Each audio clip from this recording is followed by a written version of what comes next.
मुलाला केळ दिल्यामुळे सर्दी होते, असं किती जणांना वाटतं?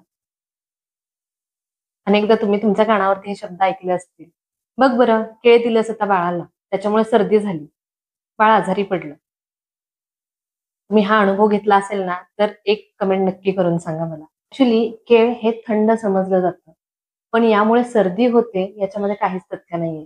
याउलट केळ हे मुलांच्या शरीरासाठी एकदम गुणकारी आणि फायदेशीर समजलं जातं. कारण याच्यामध्ये पोटॅशियम, व्हिटॅमिन बी6 आणि फायबरचं प्रमाण हे माफक असतं. आणि हे तुम्ही अगदी रोजच्या बेसिसवरती, डेली बेसिसवरती सुद्धा देऊ शकता. कारण हे वजन वाढीसाठी उत्तम आहे. ज्या मुलांचं वजन जर कमी असेल, तर वजन वाढीसाठी हे उत्तम फळ समजलं जातं. पण जर मुलामध्ये सर्दीचं प्रमाण जास्त असेल आणि त्याला काही प्रमाणामध्ये कफ होतोय असं तुम्हाला दिसतंय, तर केळं देऊ नका. कारण केळामुळे काही वेळेस कफ वाढायची सुद्धा संभावना असते. त्याच्यामुळे केळ हे सर्दी झाली असेल, तर मुलाला देऊ नका. पण केळामुळे सर्दी होते, हा समज पूर्णपणे चुकीचा आहे.